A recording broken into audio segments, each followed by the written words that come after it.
I am S.S. Sharma. My colleague Mridula Rashmi Kindo is also there.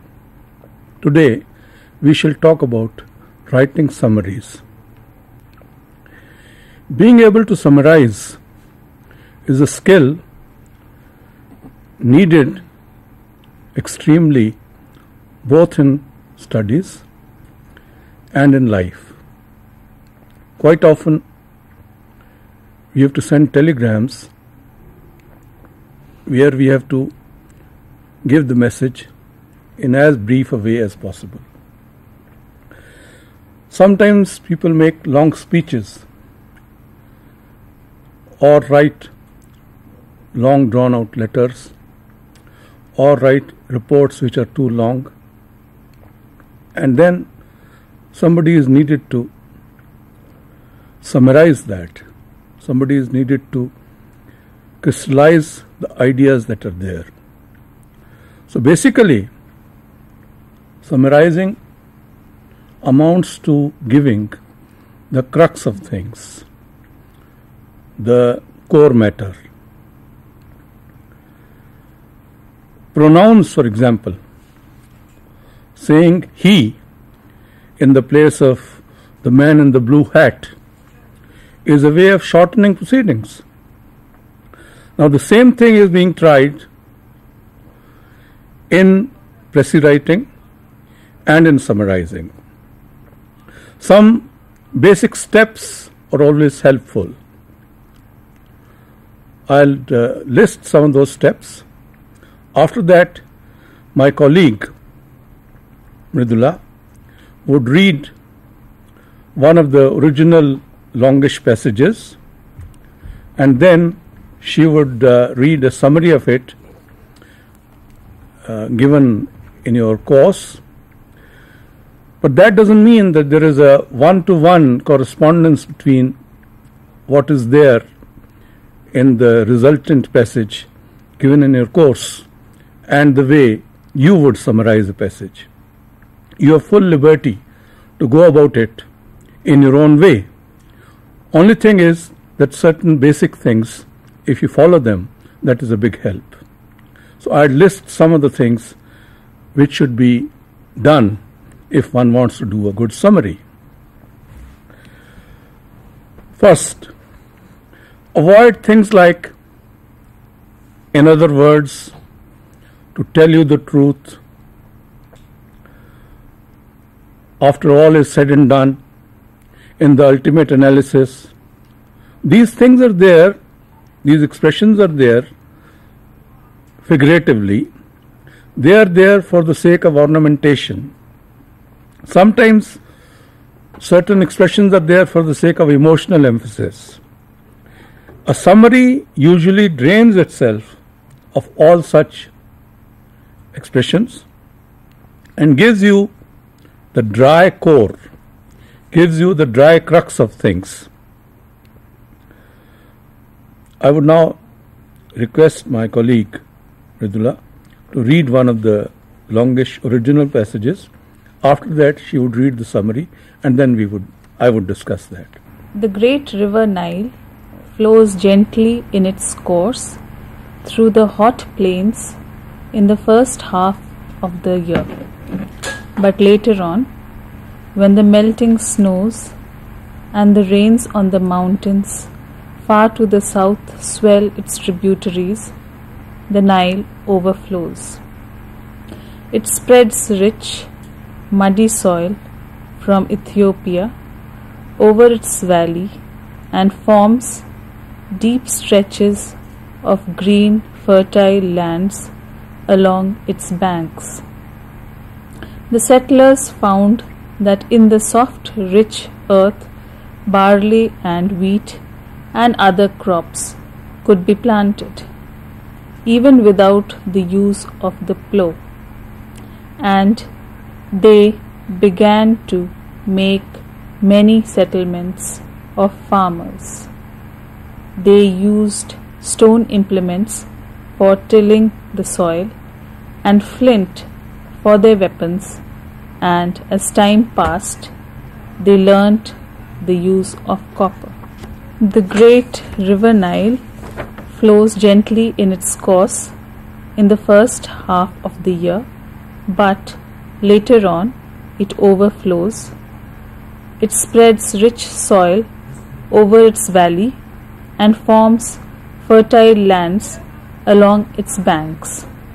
Many settlements of farmers were formed there because of the soft, rich earth on which a number of crops could be planted, even without the use of the plough. They learnt the art of tool making with the use of stone, flint, and copper. So this was the summary of this passage. Moment the river Nile is mentioned, your curiosity gets aroused. You would like to know what is the origin of the river Nile, which continent does it flow in, how long the river is, and so on. Is any civilization associated with that river? Is there any connection between the Nile and the Ganges or the great rivers of the world, and so on? A summary's job is not to give you that kind of additional information. A summary's job is to give you quintessential information, like where does the Nile flow, how is it good for the people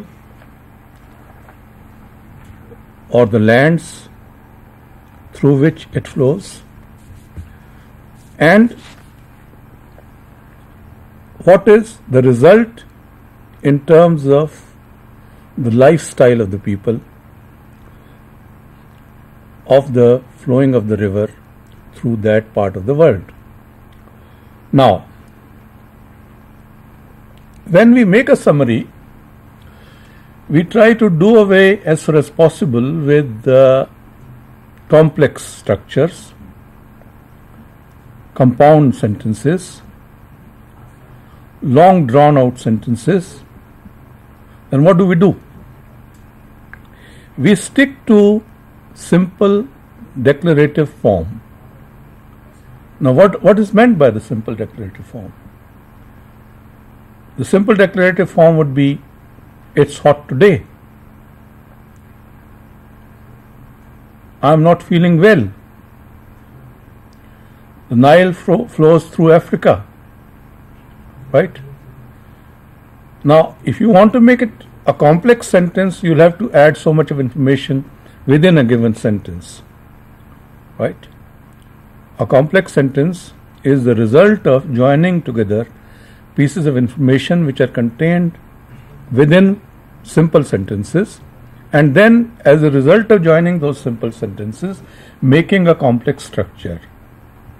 And that complex structure has one main clause and one or more subordinate clauses. Now those subordinate clauses can be a clause of reason, clause of result, adverbial clause, and so on. But we are not bringing in more clauses. We are trying to keep the process as simple as possible. Our process is meant to give information, and information in as quintessential a way as possible. Now, supposing in the original passage there is an expression which is used in the first sentence. For some reason, a similar expression gets used in the second sentence or the third sentence as well. Then we will have to find a way of doing away with that whole expression and replacing it with it, they, he, she, that, and so on. Okay? In the same way, supposing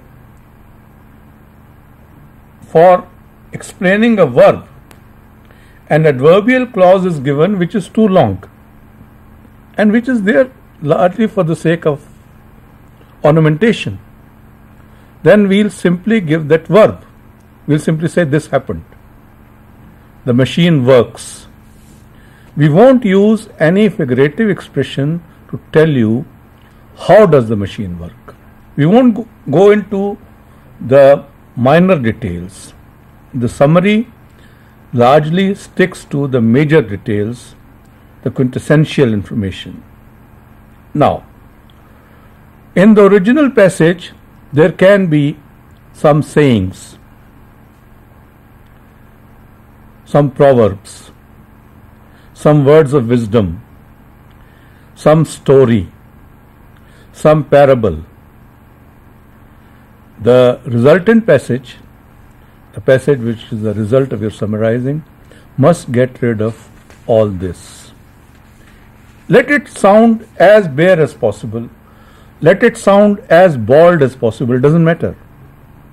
Your job is to give the information, and once that is done, you've done a good job. Now I shall request my colleague to give us the second passage.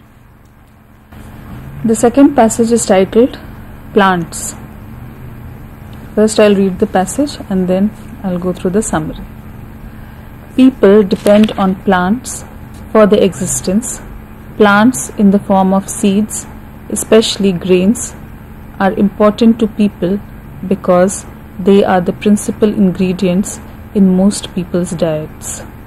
Yet, most of the plants that are important to people were domesticated or tamed in prehistoric times. For example, before history was written, corn and wheat became part of people's diets. People have grown these grains as crops in small fields for thousands of years. Scientists have only recently begun to keep records of the domestication of plants. Because of their records, scientists can predict some of the problems in domesticating a plant. On the other hand, there are 3 reasons why scientists cannot guess all of the problems or all of the solutions. The first reason is that they have never been successful in taming a wild plant. The second reason is that scientists have kept records for a relatively short time. The third reason is that each plant species is unique, different from all other plants.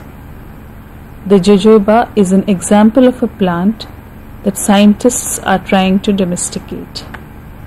The jojoba is a desert plant that grows wild in the dry regions of the southwestern United States and northern Mexico. It is a bush that grows to be about 2 meters high. On its many woody branches, the jojoba produces a fruit that is 40% to 60% liquid wax. This liquid substance, called jojoba oil, is valuable. It can be used as a base for all kinds of cosmetics. It works well as an ingredient in high quality machine oils. By domesticating the jojoba, scientists hope to change unproductive desert land into productive agricultural land. Now let's see what the summary says. People's dependence on plants has led to the domestication of plants and grains that are important for man's existence. Most of the important plants, example corn and wheat, were domesticated in prehistoric times. But scientists are still trying to domesticate more plants. The jojoba is one example of successful domestication in recent years. It is a wild desert bush found in some parts of the US and Mexico, which has fruit consisting largely of liquid wax. This can be used to produce oil for making cosmetics and high-quality machine oils. In addition, by domesticating the jojoba, unproductive desert land can be changed into productive agricultural land. Now, let us see what are the two major thrusts of the original passage. First, the writer is stressing the need for domesticating certain plants, which is for the good of humanity. Second, the writer talks about a certain plant and its uses after it gets domesticated, or as a result of its domestication, what kind of uses can it be put to. The normal questions that would arise in the minds of anybody reading this passage are: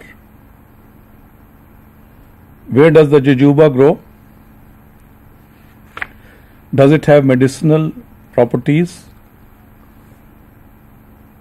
Is it a very unusual plant? What does it look like? And so many other things.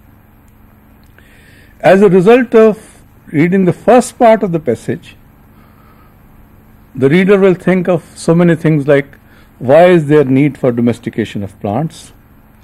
Can all plants be domesticated? Some may go to the extent of thinking, how many varieties of plants have been successfully domesticated?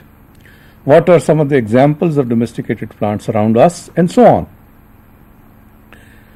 That curiosity which arises in somebody gets satisfied by passages which move in the direction of expansion rather than summarizing.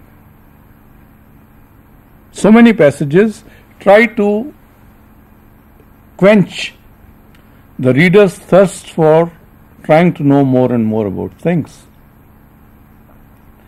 But here, the job is of a different kind. The main task was to tell us the use of domestication of plants, and then tell us about jojoba, where it grows, does it have some medicinal value, and then what are some of its potential uses, especially in terms of machine oils and so on. And the passage has successfully done that. Quite often we find in cricket commentary, in radio discussions, TV discussions, and in so many other situations in life, that all the people participating in it are absolutely beating about the bush. They never try to come to the point. Time and again, so many of them keep saying the real point is, but they never state the real point.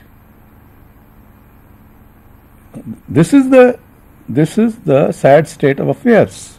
So many of us, while trying very hard to state what the real point is, find it difficult to cut through the riffraff, cut through the verbiage, and come to the main point. Now, this is the thing. It needs a lot of ruthlessness, a lot of training, a lot of inherent sense of what is logical. How does logic move? How does linearity move? And then the training which would help us to cultivate these qualities. Quite often if you hear, say, somebody like Sidhu giving you comments on sports, and then you hear he is very interesting. He'll keep your mind engaged, he'll keep you entertained.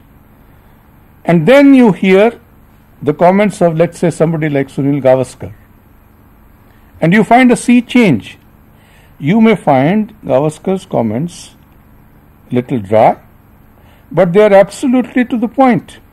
And quite often what happens is that the listener, who is fed up with all that figurality, who is fed up with all that poetry, who is fed up with all that wisdom and those proverbs and so on, and wants quintessential information.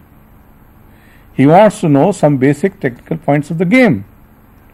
Then that listener would rather turn to Sunil Gavaskar than to Navjot Singh Sidhu. The same is the situation in writing. The same is the situation in speeches. The same is the situation in information giving. We live in an age of information. We need to pass packages of information from one point to another through, of course, very developed means today, but in short time. The time at our disposal while trying to give essential, important components of information to other people is very short. Within that short time, unless our mind is trained to go for the quintessential, unless our mind is trained to cut through the riffraff, unless our mind is trained to stay linear most of the time. Linear means this happened, this happened, this happened. First, second, third. Quite often people say firstly. That is wrong. Say first, then you can say secondly and thirdly and so on. But there should be a habit. The mind should be trained to go in a linear way. So that if the time at your disposal is limited, you are making an intercontinental call, you are making STD, the time at your disposal is limited. And you need to pass on a lot of information. How do you do that? You have to have some kind of clarity, some kind of order, some kind of linearity in your mind. Okay, this is how I'm going to proceed. So in summarizing also,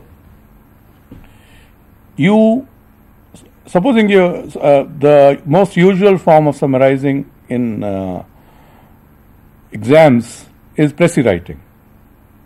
Now if you have to write a précis of a passage, usually the length expected in a précis is 1/3 of the original.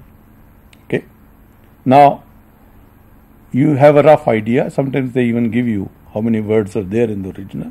That okay, there are 300 words. I have to make the summary in 100 words. You read it fast. Once you read it fast, you will get a general idea of what it is about, what the whole thing is about. When you do précis writing, you are allowed to do rough work at the end of the script. You put down, okay, this is what it is about. That becomes your title. Then you rush through the passage again and cut through all those expressions like, in other words, to tell you the truth, after all is said and done, and so on. Get rid of them. Get rid of all such expressions. Get rid of complex structures. Then you will find that the passage might, by doing these things, may already get reduced to something like half its original length. Then look at it again. There may be some piece of information which might have been repeated, or there may be a piece of information with some slight variation, it might have been repeated. So you decide, you use your judgment and say, okay, this piece seems to be more quintessential and that piece seems to be less quintessential. You retain the one which seems to you to be more quintessential. Okay. Then you write a rough summary. And you will find that automatically, if you apply these procedures, automatically what will be there in your hand will be something like 1/3 of. Now, some people go religiously about this 1/3 business. But supposing it is 300, then it has to be 100. No, it can be 90, can be 110.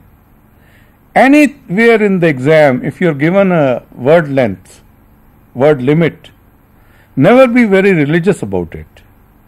You can fall short of it, You can exceed it a bit. Only thing is, don't go too far in falling short of it. Don't go too far in exceeding it. Okay. Now, what you have as a result of all these things will be a number of phrases, not clauses. This is the important thing. By getting rid of those clauses which go for the making of complex sentences, and by preferring simple structures, simple sentences, what we have in hand are phrases. Now you put down those phrases in some kind of a sequential linear order, and on the basis of those phrases try to make a new paragraph of your own. If you somehow think that your verbal skills, your grammatical skills, your writing skills are not up to the mark in reorganizing the whole thing absolutely, in making a absolutely fresh kind of passage on the basis of those phrases, okay, no problem. You stick to the original, see what is the result of all the chopping, all the cutting that you've done, and then retain the same order, only stick as far as possible to simple sentences. That is all. Just make sure that there is no repetition. No idea gets repeated, no piece of information gets repeated. That is all. And in such situations, as I said at the start, pronouns are very, very helpful. Simply by saying it, if there's a back reference, you can get rid of sometimes 7 words. Okay? For example, they say the man driving the blue motorcycle hit a passerby. And if they again say the man driving that is ridiculous. But by saying he, you get rid of that whole jumble of words. Now, in the same way, expressions like it, they, he, she, that, this, they are extremely useful in writing summaries.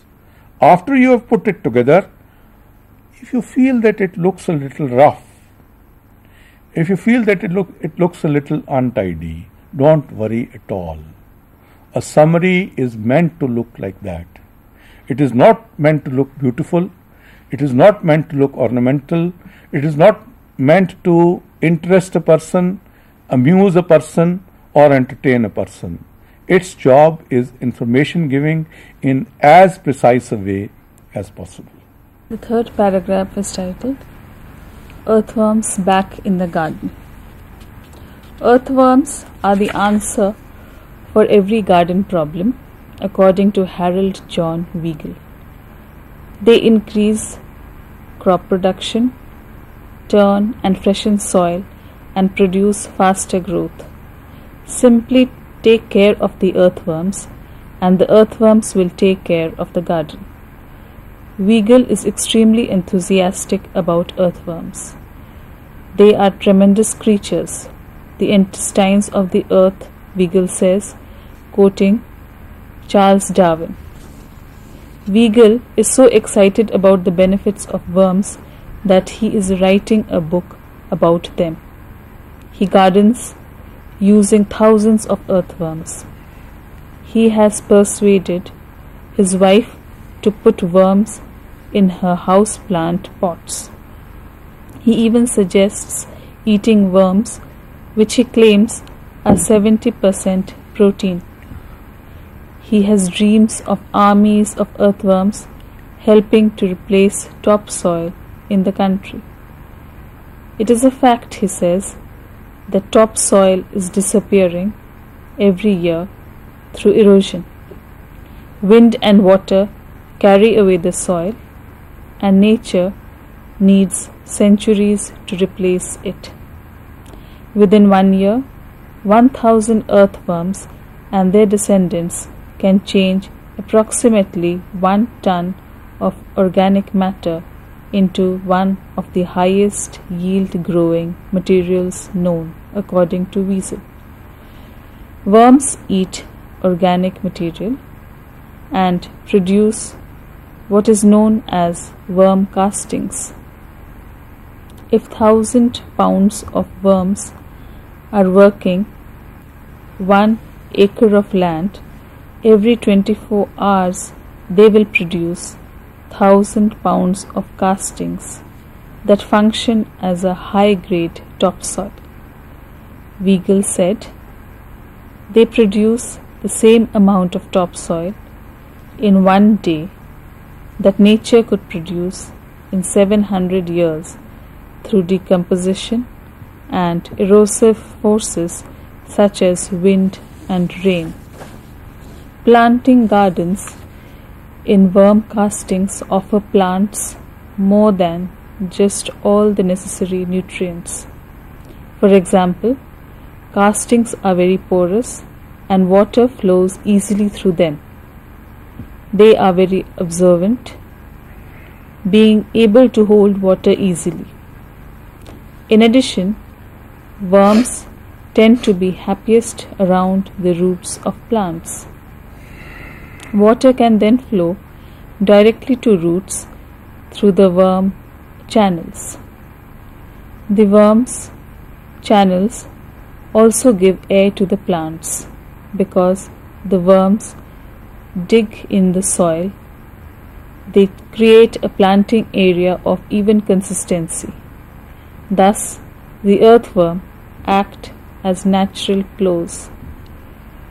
Worms offer all these benefits, yet they make few demands.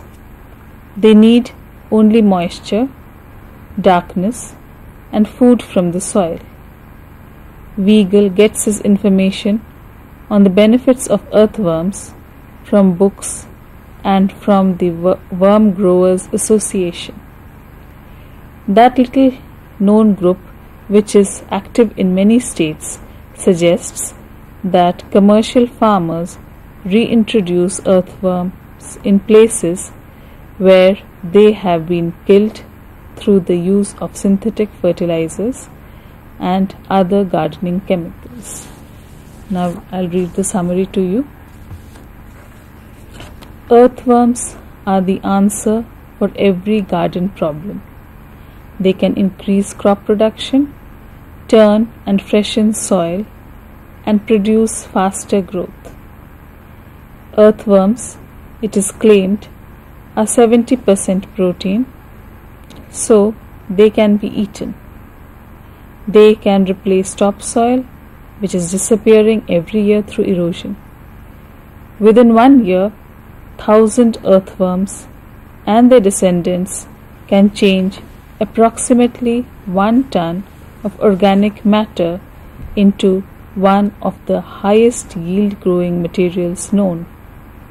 They produce the same amount of topsoil in 1 day that nature could produce in 700 years through decomposition and erosive forces. Worms make the soil porous, absorbent, and of even consistency. Worms offer all these benefits, yet they make few demands. They need only moisture, darkness, and food from the soil. So this is the summary of the passage which I read.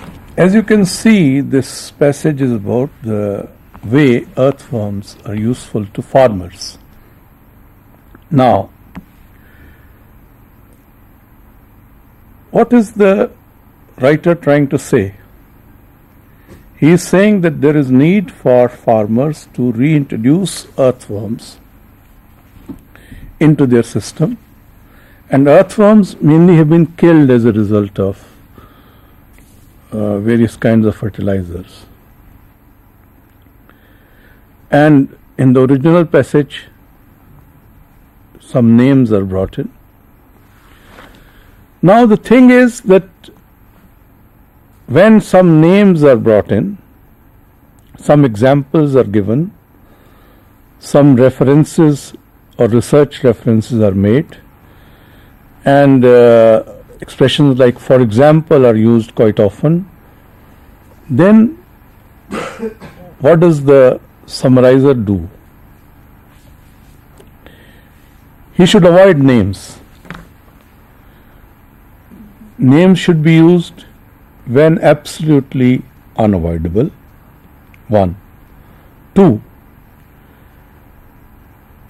The person, the scientist being named, or the thinker being named, or the researcher being named, may have a number of things to his credit which may be mentioned in the original passage, and a lot else about those things. The summarizer should stick to the quintessential part of it and go for that contribution which he thinks is the most important. Why? Why should you do that? Because his concern here is not so much with the scientist, not so much with the researcher, not so much with the names which the researcher is citing. His concern here is more with earthworms. See, in summarizing, we have to be very sure as to what is the real focus. And once we are aware of the focus, we should get rid of other things, other paraphernalia, other things which are on the periphery, right? Go for the crux. Go for the real absolute crux of things.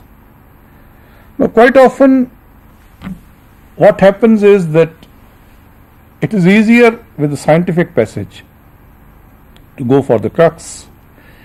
It is easier with the informational passage to go for the crux. When it is a literary passage, say a piece of literary criticism, a piece of literary appreciation, or a book review, there the summarizer's job becomes a little more taxing because he doesn't know what exactly to get rid of, how much to get rid of, and so on. And there would, supposing it's a review, there would always be the personal idiosyncrasies. Supposing it's a Khushwant Singh piece, it will be so difficult to summarize it because so much of his personality, so much of his personal likes and dislikes, idiosyncrasies, preferences, they come into that. So it's not easy. It's much more difficult to do justice in terms of précis writing or summarizing to such a piece. Then what does one do? One should get rid of things which have been used by the writer mainly by way of illustration. Okay? People like Khushwant Singh, literary writers, reviewers, they are very fond of using lots of illustrations. So whatever has been said by them by way of illustration, you try to get rid of that. Secondly, places where the writer of the review has become too personal, get rid of that. Views which are too extreme, you get rid of that. In other words, you try to, in a way, sanitize the piece. You are trying to crystallize the piece in such a way that personal whims, prejudices, illustrations, they stay out, and what the writer of the review wants to say in terms of clear-cut, adjustable literary judgment, which can be used by others. Literary judgment of the kind which can be accommodated by others, which can be quoted in a neutral kind of way. So this brings us to a very important point called neutrality. Information giving is essentially a neutral job. Nowhere in a summary does the summarizer himself get in and start giving his own view. He can never say, okay, this is what the writer thinks, this is what the original piece tells you, but this is what I think. No. So, staying neutral, neutralizing things, becoming impersonal as far as possible, and following a certain predetermined track religiously. Not moving left, not moving right, sticking to the path, and then within sticking to the path, not to be taken in by the roadside things, by hoardings, by an attractive film poster. No. You have to stay straight. You have to reach your goal as quickly as possible without any divergences. So, in writing your summary, you've got to be crystallizing, you've got to be non-ornamental, you've got to be neutral, you've got to be impersonal, and above all, you've got to be merciless. So, that is how a summary is done, but as I said, there is no one-to-one correspondence between the original passages and the passages given, and I also add to that this is not the last word on summarizing. In summarizing, you got to use your own judgment. What we have tried to do is to give you some basic rules by following which, in most cases, you will be able to do a good summary. So, we thank you for listening to us.